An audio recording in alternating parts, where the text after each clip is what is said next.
Hi everyone, welcome to Casual Watch Talk Sunday Social. I'm here with my panel. I'm here with Todd from TikTok Talk on Instagram, Dave from Scottish Watches, Pete from Pete McConville's channel, and then we've got Nicholas from Thea's. Hey Nicholas. Hi there. Thanks for having me. How are you all? All good, all good. We're just doing the wristwatch check, Nicholas, so we'll give you a second. But Dave, what are you wearing? What am I wearing? I'm wearing the Oris Full Steel, the new issue one, which is the Holstein edition from this year. Last year? Can't remember. The smallest Oris in the world, when in fact usually Oris go the other way. So this is 36 millimeters, so it's a little toty thing. Oh wow. Go on, Nicholas, what are you wearing? So I'm wearing one of the new Thea's Brunswick 40s that we launched a couple of weeks ago. So yeah, I've been enjoying wearing one of the prototypes for the last month or so. But it's really nice to be able to wear it and show it, and actually not have to keep pulling my sleeve down when I bump into people in the street. Pete, you're up next. What are you wearing? Today I'm wearing my Breitling Super Ocean 44. It kind of fits with some of the discussion we might be having today, but more on that later. And more of a mystery. What took 20 minutes? Your bezel's set to 20 minutes. I have no idea. I don't understand people that put their bezel back to the zero. I don't understand that. I never do. I use my bezels pretty much every day, and I don't understand why you would reset it to zero. And as a result, has to Seiko has OCD. As a result, here's the best bit about never setting your bezels back to zero. I never have Seiko QC issues. That's a true story right there. Yeah. Todd, you're up next. So I'm wearing the watch. This is my first sort of expensive watch, and I'm like, I think the only champion around that loves this brand, but Armand Nicolet, I don't know if I could get the lighting right. It's a chronograph. It has open case back. It's a 49 jewel movement. It is not a Valjoux. I'm not really sure what is in this thing, but I absolutely love this watch. Awesome. Cool. And I'm wearing my my date just coming off the back of a triumphant review on my channel. It's so far the best performing within the time period review that I've ever posted on my channel. So thanks everyone who watched that. So before we kick it off here, just say hello to a couple of people. So hey, Bill K, Kevin, thank you very much for the email. I watched those, all about your volunteer work. Very interesting. Thank you for that. Mark says he was pleased to see the Brunswick in New York. So there you go. Thank you for stopping by the stand, Mark. Appreciate that. Yeah, I mean, before we kick this off, Nicholas, how was Wind Up for you? Because I've spoke to Mike France about it, and I've spoke to Mike at Zodiac about it, and rave reviews from them. Oh yeah, I mean, it was my first Wind Up exhibiting. I've been as a visitor to quite a few of them before. And so I had an idea of what to expect, but this year it was in a new location, which was much bigger and a vast upgrade as a location goes. But there were going to be many more brands. So I was like, oh, is it going to feel cramped? Is it going to be overwhelming? But it was superb. It was absolutely superb. So I was there with Collective Horology, who are one of our Thea's North American retailers, and they took the stand, and I was there basically to be like the sprinkles on top, like just to add a little pizzazz to it. But it was incredible. Basically, for 3 days, it was a non-stop stream of people. So usually at Wind Up, previous exhibitors have always said, right, Friday is when you get all the hardcore collectors and enthusiasts. Saturday is just loads of people coming in off the street who sort of know a bit about watches, but not really. And Sunday's really quiet. Not this year. Friday, Saturday, Sunday, all three were just absolutely full of enthusiasts and collectors. And it was incredible. Like, yeah, it was really good. And I know talking to all the other brands, they had an incredible show. Being a Brit abroad, I every single night organized for all the British brands for us to all go out for drinks. And it was great because it would start off with a, come on, guys, just come for one. No, don't go back to your hotel. It's 6 p.m. Let's go for one. And I think the earliest I got back to Brooklyn was about 1:30 in the morning. So, you know, we did it proper.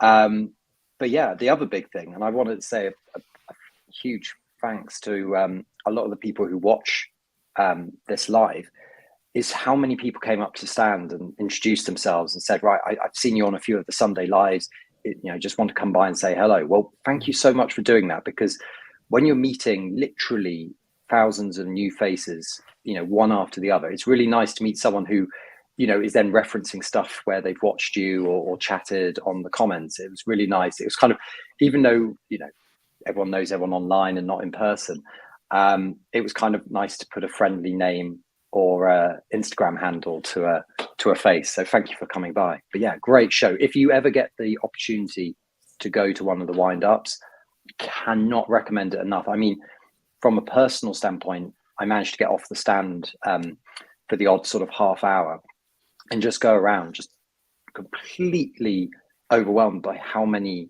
watches there were to try on and see.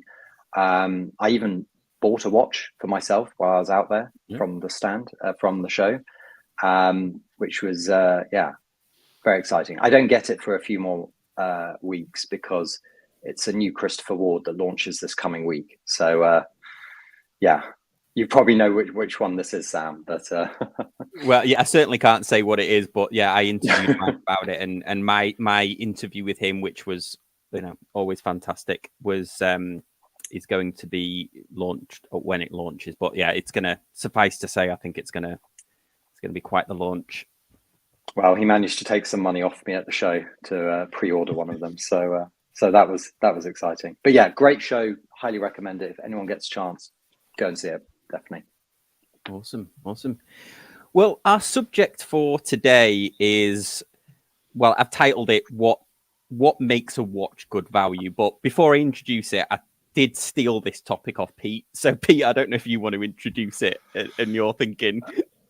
Actually, I'd almost like to go last in this discussion because for me, I don't value in watches. I think it's a miss. For me, my microwave has value. These the tires on my car have value. My washing machine and my vacuum cleaner, they all have value. I'm after bang for buck. I want the best specs for the least money. When I go for luxury, value goes out the window. The idea of luxury is almost toxic to the idea of luxury. And so for me, the number where it comes from for me is, and that's why I said I've dragged out the Breitling. You see in watch discussions so often, you know, like, why would you buy the Breitling? It's only got an ETA movement, when for the money you could get a Pelagos, which is a completely different watch, completely different aesthetic, looks nothing like each other. And what that tells me is that people are willing to settle for a watch they don't really like because they feel like they're getting a good deal. And for me, that's how I buy a microwave oven. So that's where I wanted to come from and say, I understand I'm kind of different. I don't see a lot of people talk about that, but I think value is one of the most toxic things in our language, and it's a great way of making sure that I've got a strong contention that the reason so many people flip watches is because they bought the value proposition, not the watch they wanted.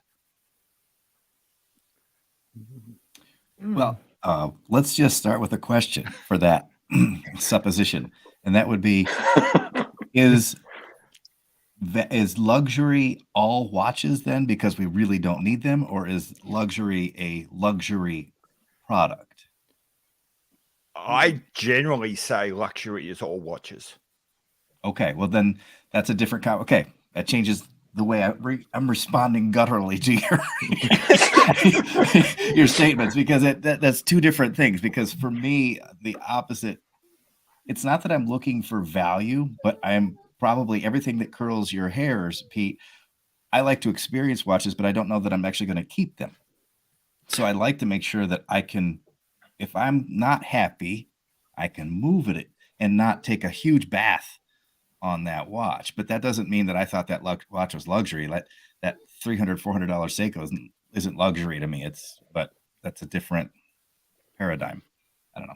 Yeah, it is interesting, and you get this circularity of argument. What you said was, I wasn't sure if I was going to keep this, therefore, I didn't want to overinvest, therefore I wanted to look at value. But then keep following that circle around, and it says, so in other words, you bought a watch not because you loved it, but because you thought you could resell it, which amplified the likelihood that you were going to sell it. Potentially. I think the problem is maybe where I am geographically, I don't have the opportunity to maybe experience all the watches that I happen to see in person. So I need that opportunity to get it in hand and see if I do fall in love with it. Like this one, I wasn't sure I was going to love it. And this one's never leaving my collection because I love it. But I've had others that I thought I loved. I have one right now that I chased and I was like, I wanted it and it was expensive. And now I don't love it. I can't get rid of it fast enough. Roar of the Tigers put here the Oscar Wilde quote. Nowadays, people know the price of everything but the value of nothing. So I think we've gone down the price kind of gamut here, haven't we? Where we're talking about value associated with what a watch costs. Yep. I think of it that way as well. Although if we're thinking of value as in what it means to me, then I've got a 30-year-old Timex that my grandfather had that's probably more valuable to me. If we're thinking of the microwave analogy, it's probably more valuable to me because of the memories that it holds than its actual cost. But I guess, I've got an example of a watch that I think is poor value because I think about the components and everything. But before I dive into that, does anybody else want to chime in? I don't know, Dave, what do you think on this?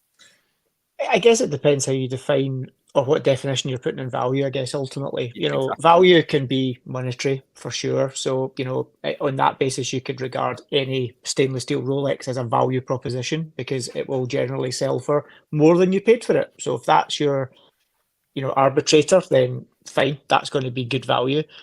If value is what the product brings to your life, a la microwave or a Hoover, or a washing machine, then you could probably find it difficult to say any watch brings value because yes, it tells the time, but there's so many ways in this modern world you can tell the time without having a watch. Or if value is something that it associates to you with memories. I think for me, it's a bit like some people value buying things with their money, or some people value spending their money on experiences like holidays, etc.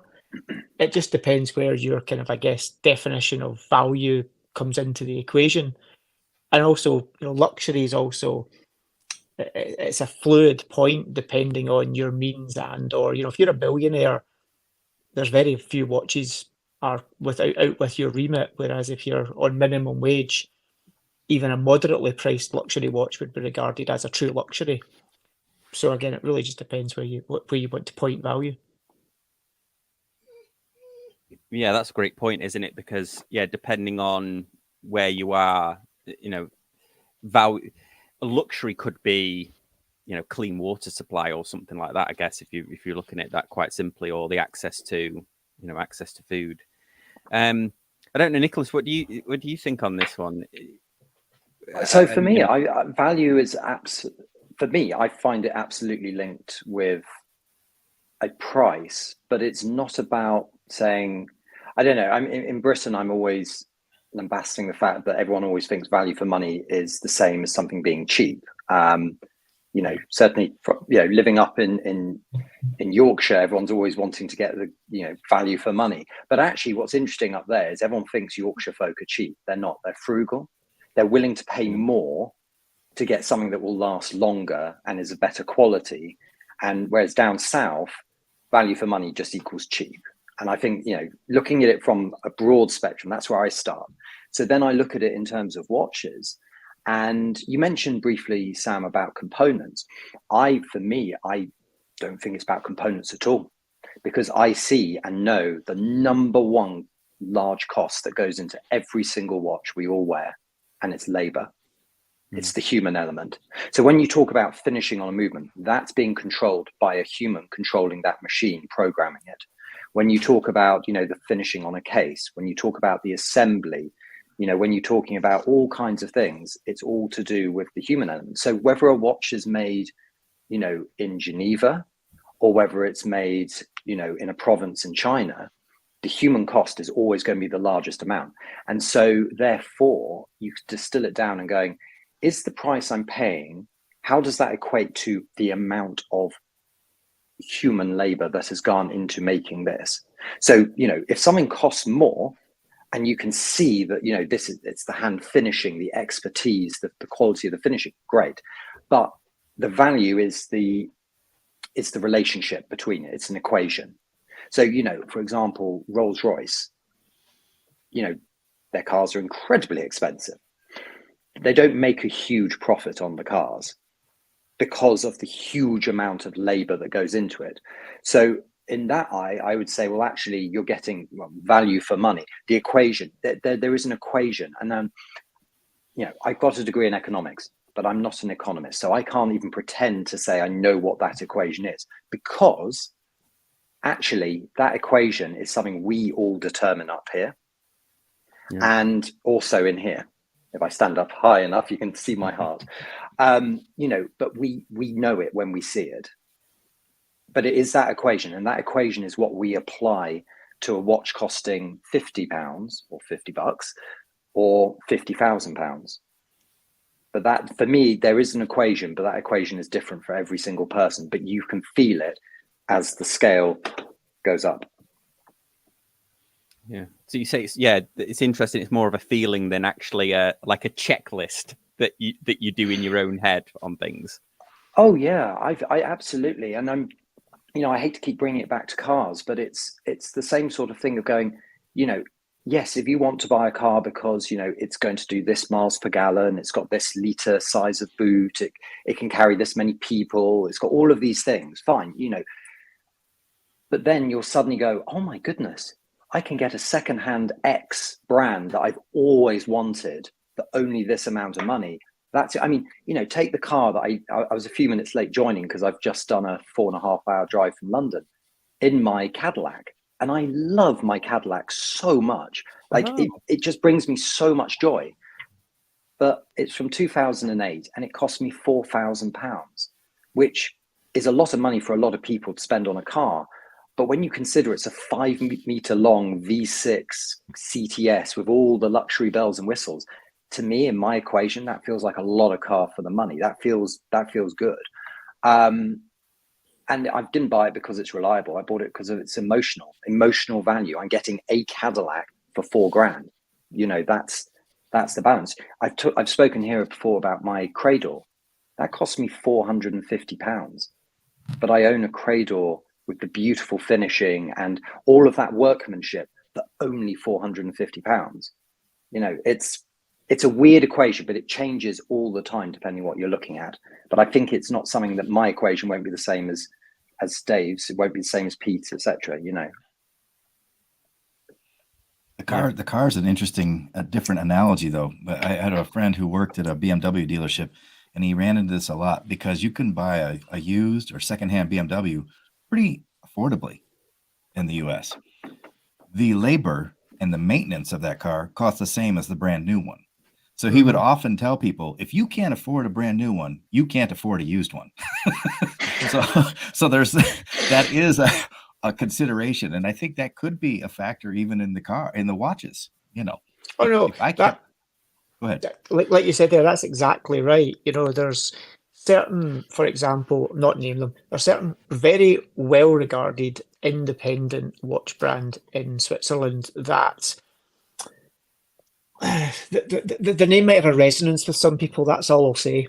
But that watch needs a remarkable amount of maintenance to keep it running in an orderly fashion. That will take a huge amount of expense and a huge amount of time of you not having that watch. but people think they're amazing value because you can sell them for 2 or 3 times what you paid for it. But good luck keeping it in working order whilst you own it. So is it good value or isn't it? It is if That's a your sole end is buy and sell immediately. But if you want any enjoyment out of it, then prepare to fall into the sink of debt in terms of servicing and just the emotional detachment of not actually having it for long periods of time.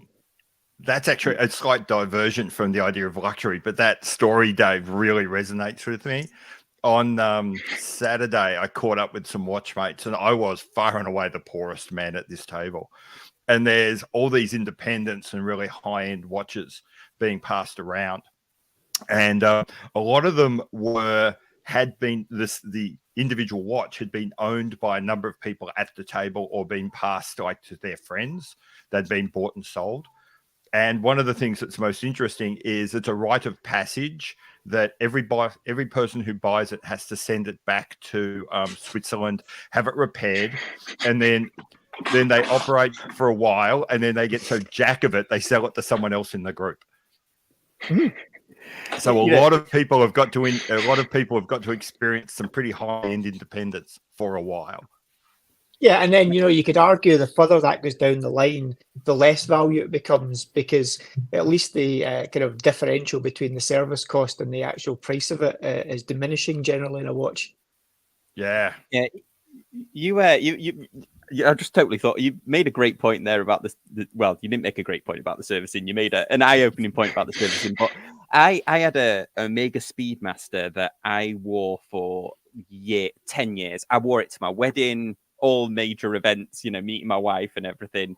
And I sent it to get serviced, and it came back looking like it was absolute, and it looking like it was absolute brand new, and I'd never seen it new because I bought it and it just flipped me. I just couldn't. It wasn't the same. It didn't have the same like emotional value to me. It was so bizarre. I had to sell it. I sold it in the end because then it became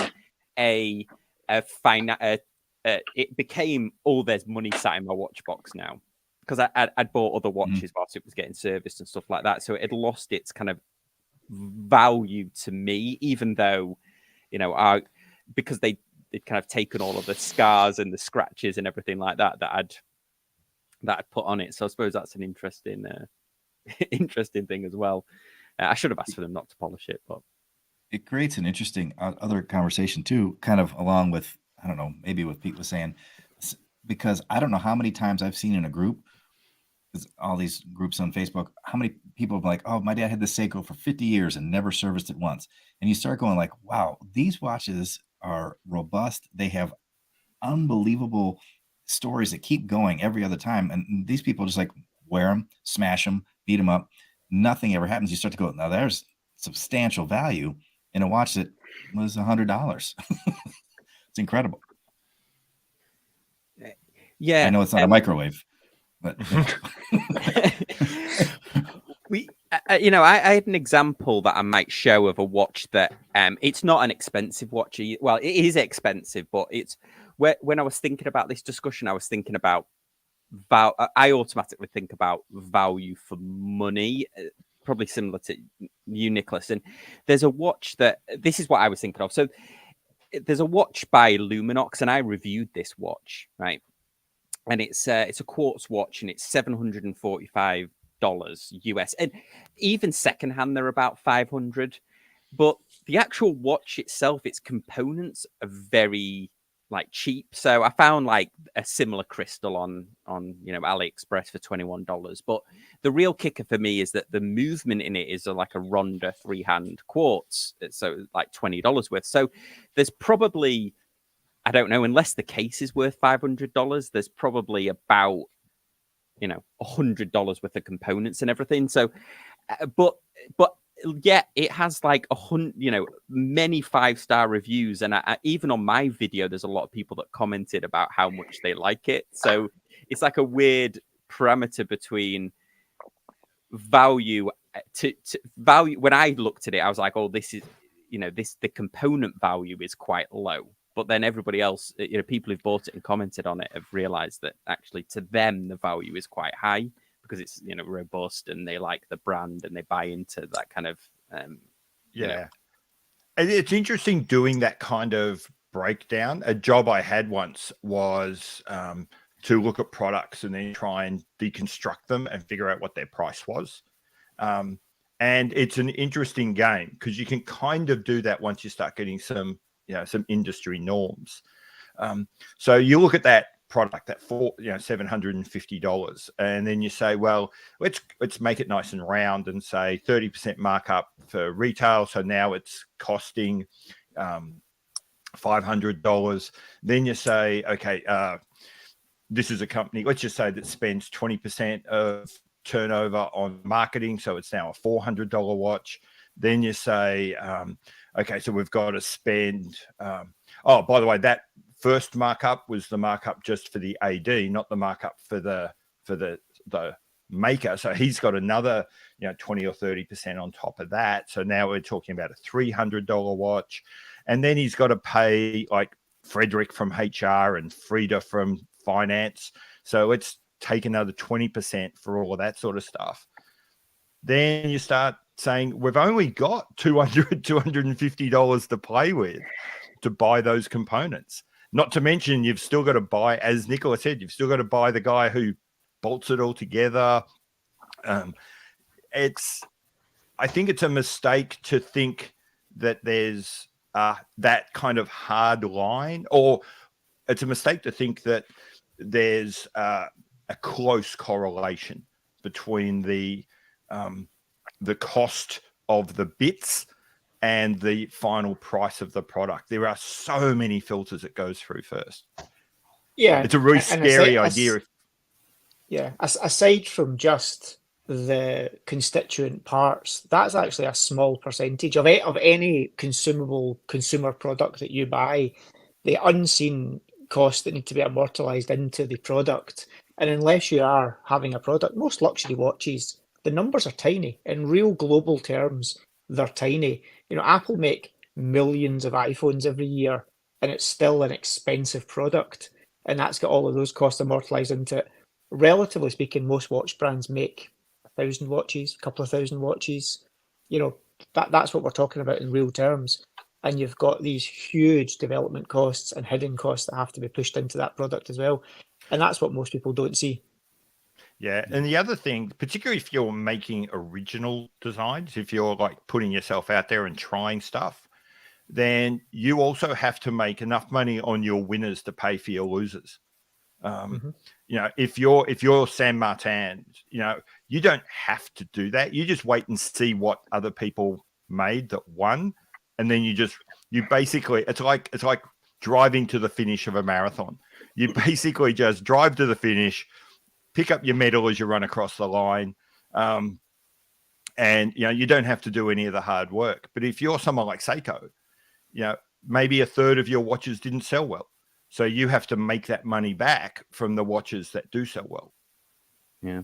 There's one other thing to consider that, I see people gloss over very quickly is it's the after sale costs, spare parts, being able to do warranty.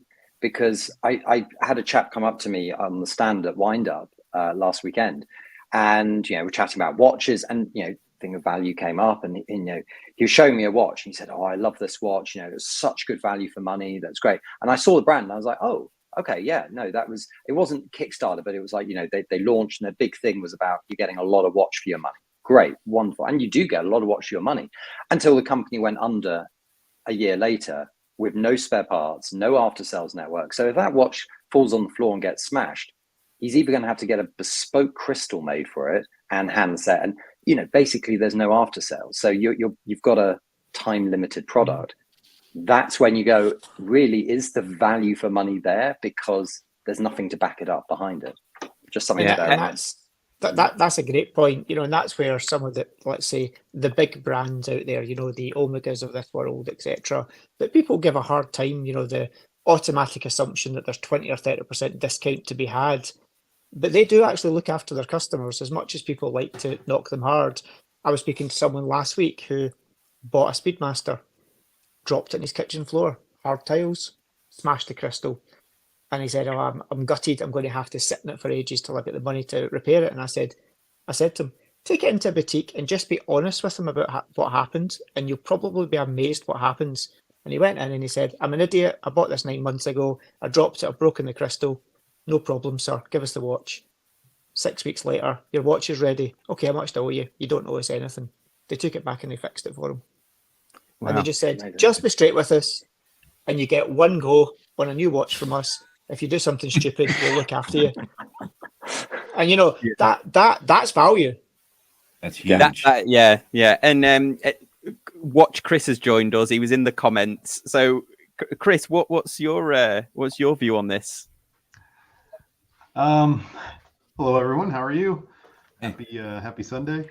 Well, I mean, I have a watch on today that I think a lot of people. I've done videos on it. It's Oxen Jr. You guys familiar with this watch? Very cool brand. A lot of people flip out about this brand. I get tons of comments on videos where I featured it, and I mean, it's a grade 5 titanium watch. What's the value? Why is it so expensive? Why is a watch with an ETA 2824 cost $8,800? It's a lot of money for a watch that, you know, on the face of it should cost, you know, if we're talking about micro brands, you know, under $1,000, right? It's really not that complicated. The dial isn't really finished. The case isn't finished. You could see the machining marks. So what's the value in it? You know, really, the actual inherent value of the parts don't really actually add up to the cost of the watch, what they're actually charging for it. It's really who's making the watch. It's the labor that goes into it. It's the idea behind it. You're part buying the brand, even though it's completely unbranded. The only area that it's actually branded is on the strap. So it's very subjective, and I like that's a perfect example of a brand that you either see the value or you don't. It doesn't, you know, you can see the value in a San Martin, which I also do. I see the value in those watches because you're getting a pretty good watch. You're getting a really well-made watch for, you know, not a lot of money, and they do try and make their own designs, and that is really hard. What Pete was saying, it's really hard for a brand to come out with something that's a little bit out of the box, not something that's an homage to something else. It costs a lot of money to produce that. Producing cases, whatever they need to do, it's going to cost them thousands and thousands and thousands of dollars, and it could just be a flop because you're trying to do something different. And this is something kind of different. And when people see it, if I show this to someone who doesn't know watches, they'll look at it and be like, "Oh, that's a nice watch. What did that cost you? $100, $200?" You know, and no one knows what it is, and I kind of like that. I kind of like that no one knows what this watch is, and I guess that's the value in it for me. My wife definitely does not understand it. I mean, she doesn't really understand me, I don't think. No, I'm joking. But you guys know what I'm talking about. So that's kind of it for me. And I see value in vintage watches. I see value in, you know, that's a great point.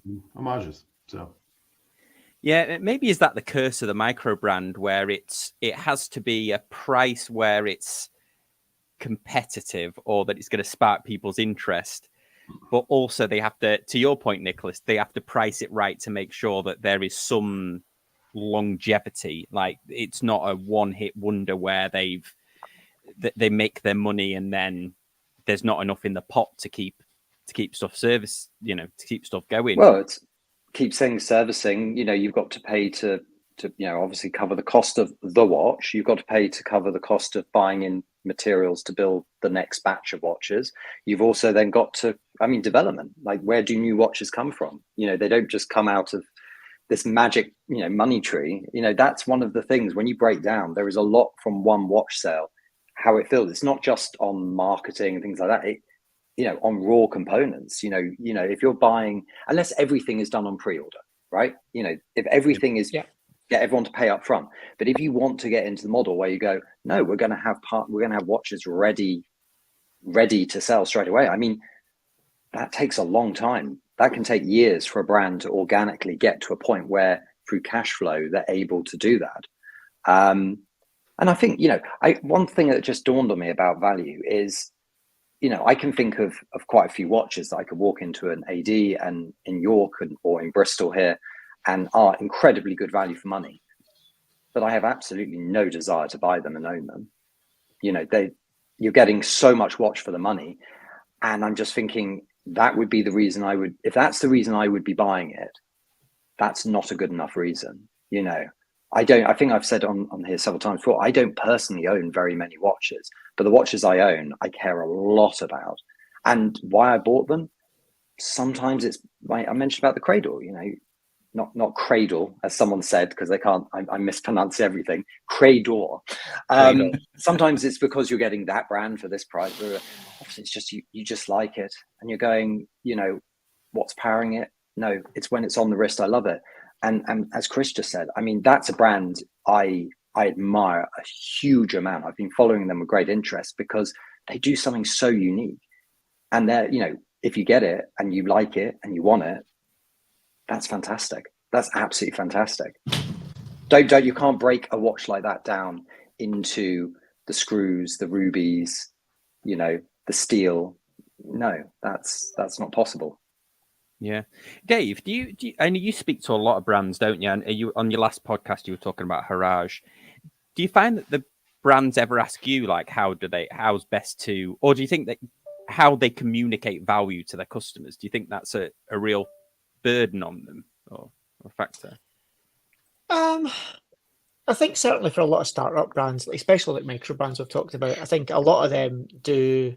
I don't think it's necessarily a mistake, but I think a lot of them do definitely fall into the trying to produce something for almost the lowest possible price to try and eliminate that kind of barrier or point of entry. And my personal approach is I think that's a mistake. I think if you are thinking to yourself, okay, let's launch a brand and get this as cheap as we possibly can to try and get volume in the market, you're better off actually doing your homework, working out what does this actually cost us? And if I want to be here in a year, 2 years, 5 years, 10 years, what does this product actually have to sell for to be a commercially viable product?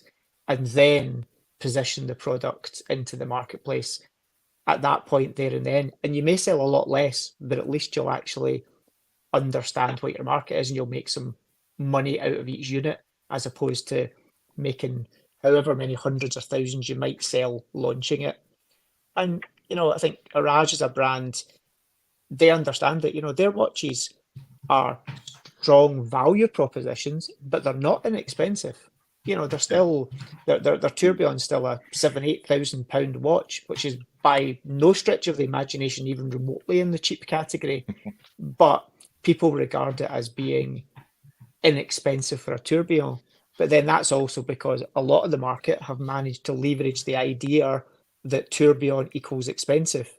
And tourbillon's not cheap, but tourbillon isn't materially more expensive than many other types of watch movement. It's just that many brands have managed to get this kind of aura over a tourbillon that a tourbillon should cost 20 grand, 30 grand, 100 grand, whatever. When actually what effectively Haraj have said is it doesn't. It's not cheap, but it can be done for less money, but they still make money in it. And also their business model, a bit like Christopher Ward, who are very open about it, their business model and route to market is a non-traditional route to market. It's not a 2 or 3 level model from brand to retailer or through a distributor. Those models will always add layers of profit and price increase into it. But there's nothing wrong with that. That's just their model. Haraj have done it differently, as have Christopher Ward and as have other brands. But it's I think it's a difficult question, but you have to set out from the start. And the only advice I ever give to anyone is I say, just think about what does this product actually have to be priced at to make it commercially viable? don't think about now. Think about a year, 2 years, 3 years down the line. You got to think about the used BMW model. Yeah, so Mark's put an interesting point there. He said, should a brand communicate value or luxury? Long-term success requires communicating luxury, I think. Okay, I'll be controversial in this one. The modern world, when I say the modern world, the modern brands, so let's say LVMH, Richemont, Rolex, Swatch Group, etc., and all the other luxury fashion brands. The difference, I think, is luxury used to be defined by the consumer of the item who decided if something was luxurious. The problem now is the brands dictate to you what luxury is. And then that's dangerous because they can make any old shit they want and tell you it's luxury. And as long as they put a big price tag in it and pretend that it's luxury, people buy into that. It don't mean it is luxury. It just means that they've conned you into thinking it's luxury. Luxury, I've said this, and I had a long chat with Adrian from Bark and Jack, for example. Rolex is not a luxury watch brand. Rolex sell watches for luxury prices, sure. But what Rolex are the Audi of the watch world. They consistently make a lot of very high quality product consistently well, and it does exactly what it says in the tin. That doesn't make it luxury. They make 1 million watches a year. That isn't luxury. Luxury is usually much smaller volume, much more artisanal, much more handmade, certainly to me, than something like a Rolex is. And that's where, something like what Nick makes, if Nick does a piece unique for someone, that's a much more luxurious product than any Rolex ever is, unless Rolex do you something unique. But that's the world we live in now. When you can walk into, I don't know, Balenciaga and they'll sell you a T-shirt for 600 million quid that says Balenciaga on it and lasts about three washes in a washing machine, or you can't actually even wash it or dry clean it. You can wear it once and put it in the bin. That's not luxury, but that's what people perceive luxury to be.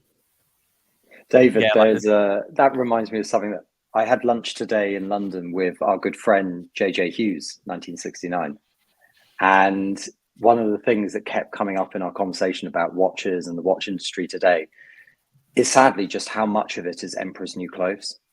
It's just 100%. so much coming out with a huge price tag, and you're kind of sat there going, but is this brainwashing? What is it? Why are people looking at this going, oh, this makes sense? And you mentioned Balenciaga. Like, I'm not going to pretend I understand anything about modern fashion. I'm very traditional in the way I dress, but there are moments, like you mentioned about the T-shirt and stuff, where you're just looking at going, it's not even about whether it's value for money, because a T-shirt can cost $700 if it's made out of incredible materials, it's crafted, it's low production, but that's just not luxury. And I think that is, going back to Mark's thing about Wheeler's comment about, like, should it be luxury or value? The problem, one big problem that can come if you're a brand and you focus solely on value, though, is the world constantly is changing. I mean, if you set up a watch brand back in the end of 2019, your costs today are going to be about 30 to 35% higher than they were then. That's before we add on the exchange rate fluctuation. I mean, I was speaking to a British brand who buy nearly all of their components and watches in US dollar. And I was talking to them the day after our then Chancellor decided to, chuck the UK off the cliff, and and the exchange rate completely changed. And he was very, very scared, because suddenly he was looking at his invoices changing in pounds by amounts that could put him out of business. And you're suddenly going, right, you have absolutely no capital reserves. You've been running on razor thin margins because everything's about value. So that you have not, over the last 2 years, as your costs have been skyrocketing, your price has had to stay the same to compete on this value mark. And you look at it and going, that is scary. That is really scary. Now, The flip side is, you shouldn't, as a brand, go, right, well, we can just, do this modern luxury world and charge whatever we, think people will pay. There is a fair amount. And it goes to, what Pete was saying right at the beginning about, like, actually, the cost of a watch is more than its components. It's also the labor. It's also, will the business be around next year? because we need to make sure we've got spare parts for it. We need to develop new watches. There's so much that goes into it. In terms of luxury, I'm with David exactly on, luxury isn't a mass-produced product at a high price. I mean, of course, as someone who runs a company that makes 300 watches a year, of course I'm going to say that. But for me, luxury, when I'm looking at outside of watches, looking at products, clothing, a briefcase, flowers, whatever, it really isn't about the price. It's about looking at much more that goes into it. Now, often that does translate into a higher price point, but the higher price point isn't and shouldn't be the defining feature of something being luxury or not. Yeah, sorry. Yeah. Sorry, I was just going to say, and also, just because a given material is used does not make it luxury. There's some luxurious materials, silk, say, or gold, or any of these kind of diamonds or whatever you want to name. Just because a brand uses a material that's seen as a luxury material doesn't make the product they're making out of it luxurious either. It can make it crass, sure, but it doesn't make it luxurious. And that's another thing that people forget. Yeah. I'll ask Chris a question actually, because I used to review a lot of micro brands on the show, and I know you sort of mix in micro brands. Do you find that YouTubers are almost being responsible for communicating the value of micro brands or the value of some brands? Because I mean, I certainly felt like that, going a lot into the detail of the components and things, because I'm not sure that some micro brands really do communicate that well. I don't know if you found that. So what do you mean?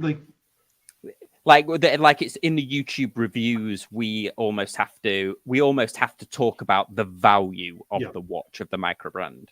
Yeah, I think that the part of that is a lot of channels really focus on value watches, and a channel like mine, I review watches from the spectrum. So I'll review something that's considered a luxury watch, and then I'll review something that's considered more of a a standard Omega, something that is not considered luxury, but some people will consider it luxury, like David was just saying. But when you're reviewing something like a micro brand, the main selling point is the value. I think a lot of the time when you're looking at something that is from a brand like Zelos, their main selling point is that they're giving you specs for the money. You're not getting a luxury product, even though I think a lot of people who are buying a Zelos think that they're getting a luxury watch, which is fine.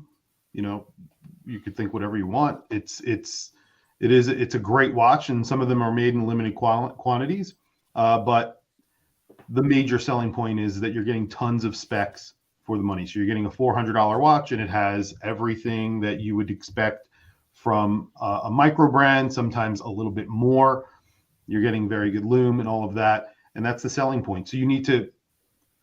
It would be, I think, irresponsible if you're doing a review of something like a Zelos, not to point out the value for money that you're getting, but at the same time,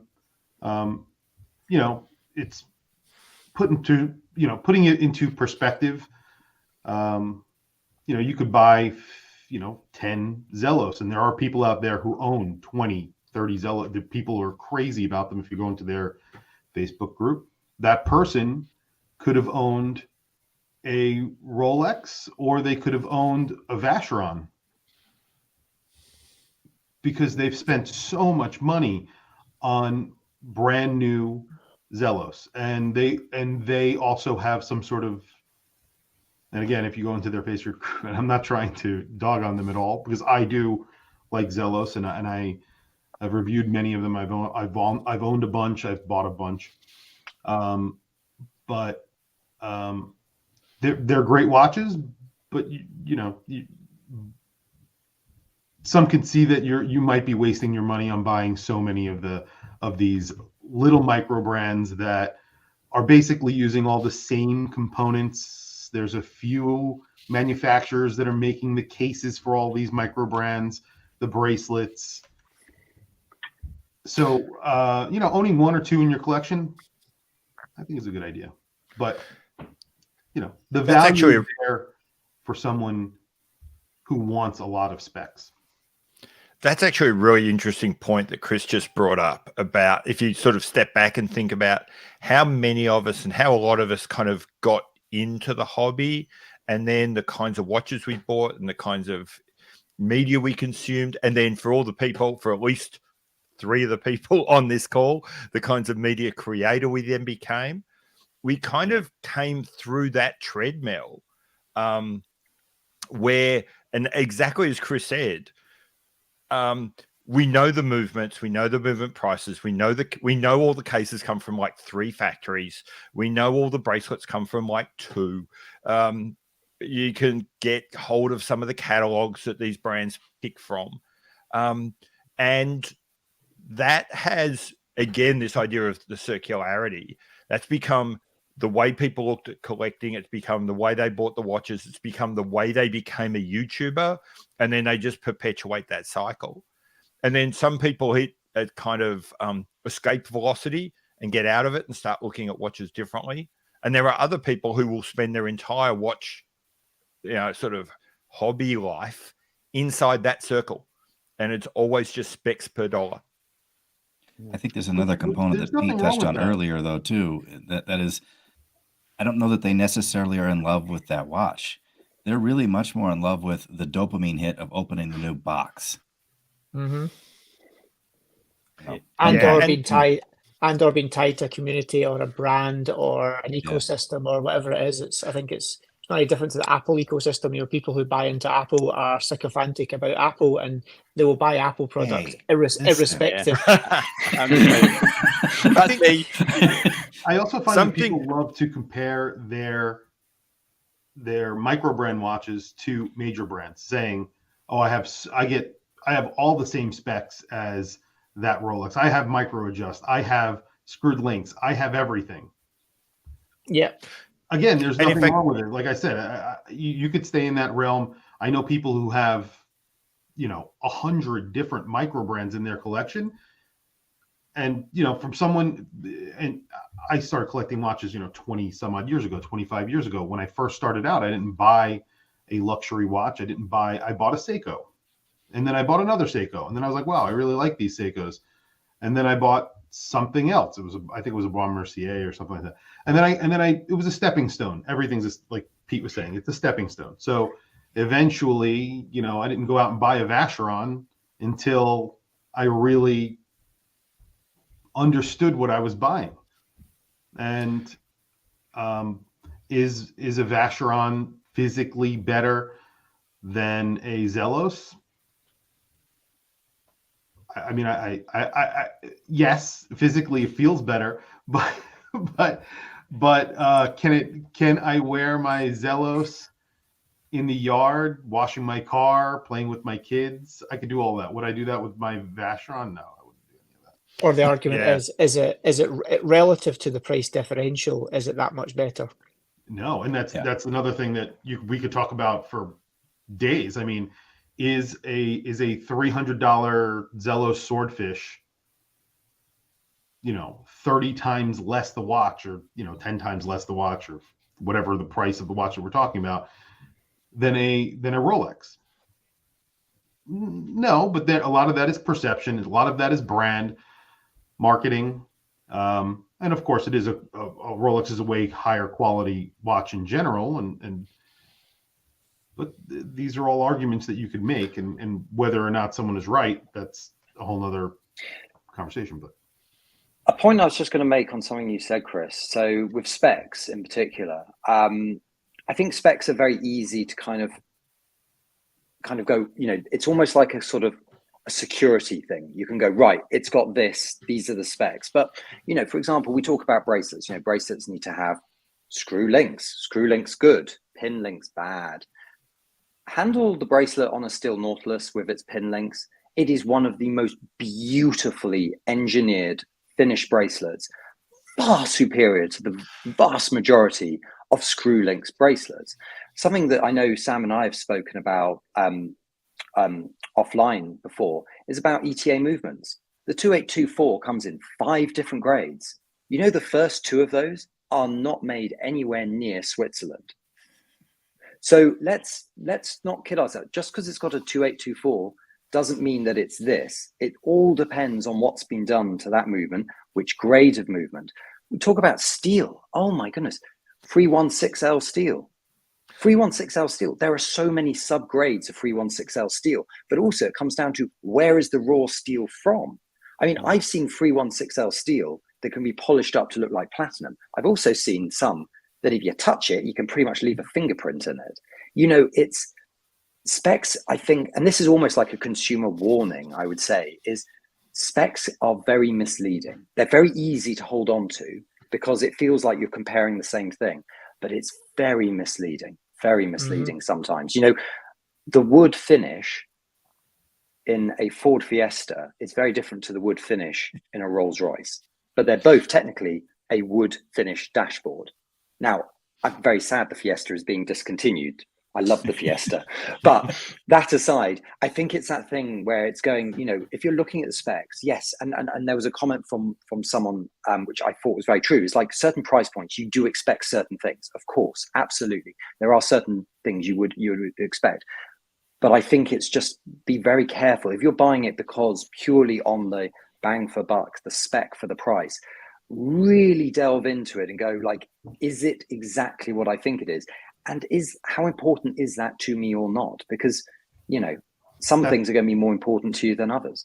That's the point, though. I mean, I think the average consumer, the difference between the quality of stainless steel is going to be less of a factor in their purchase, where they're going to look and say, okay, it has, you know, 300 meters of water resistance. It has an NH35 or a Miyota 9000 series or an ETA 2824. They don't care whether or not what that grade of movement is, if it's an elaborate or if it's, you know, the run of the mill. They have a check, you know, they have a sheet. There's some check marks on there. It has 300 meters of water resistant sapphire bezel, even better. Lots of lume. That's awesome. And then there's screwed links. There's micro adjusting the bracelet. These are all things that doing. I recently did a review of a watch that I bought, which was the Cartier Santos ADLC. The amount of I got a lot of positive comments on the watch, and people were like, "Oh, it's a great watch. This, that, and the other thing." And then other people were, because of the movement, because of, you know, and again, I want to bring up this watch constantly, but I got so many negative comments on this watch, not based on the review that I did, but they were like, what's wrong with you? Why would you buy a watch that costs that much with,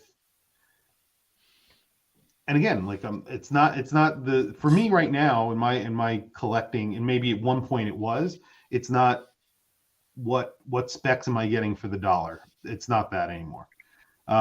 I don't care if a watch has 50 meters of water resistance or 300 meters of water resistance. And again, at one point in my collection journey, I was like, oh, I want to watch with 1,000 meters water. Well, I don't need that. I barely, when I go to the beach, I take my shoes off and put my ankles in the water maybe. But the thing is that, I mean, 904 versus 316L, you know, that's something that people, they'll freak out when the watch is made out of 904L stainless steel because it's like Rolex. It doesn't matter. Doesn't matter. The corrosion, you're not going to be in the sewers, you know, fixing plumbing and there's not going to be acid rain. You don't have to worry about these things. 316L stainless steel and pretty much any grade. And I agree with what you're saying. There is definitely different grades of steel, but again, the average consumer, the person who doesn't know that much about it, is not going to care. They're going to just be like, it's got all those specs. It's made out of stainless steel. This is a watch for me. And if the price is right. And then immediately when you go into that $1,000 range, when it goes over that $1,000 price tag, these things start mattering more, I think. And it all depends on the consumer. and how educated that consumer is. Anyway, guys, I'm sorry. I don't mean to join and then leave. I do have to leave, though. I have family over, and I just saw you guys on. I appreciate it. Maybe I could join again in the future. I really appreciate it. Yeah. Cheers, Chris. Chris. Cheers. Take care. Cool. Yeah, that point that Nicholas brought up about how we get swept up on the idea of some spec has to be better, even a totally different environment where much, much bigger numbers were involved. I was involved in a massive project rolling out all sorts of new rail infrastructure. And what you had was two options, one clearly superior in every way to the other, but the other was far more expensive.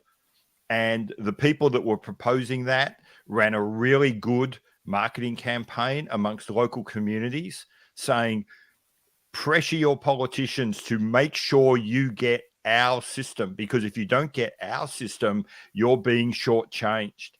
And so people are paying massively over the odds for incredibly inferior systems because they felt that the cheap one had to be cheap and that they were somehow being ripped off. So you got the paradox that the poor suburbs that didn't have the kind of, marketing power have got infinitely superior solutions for, in this particular case, it's how to get rid of rail, how to get rid of rail crossings on roads.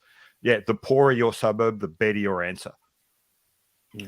And yeah, it's an interesting point. Well, we're nearly at the end, but is there any final points on this? It's been a fascinating discussion. It definitely went in a lot of different directions, which was really cool.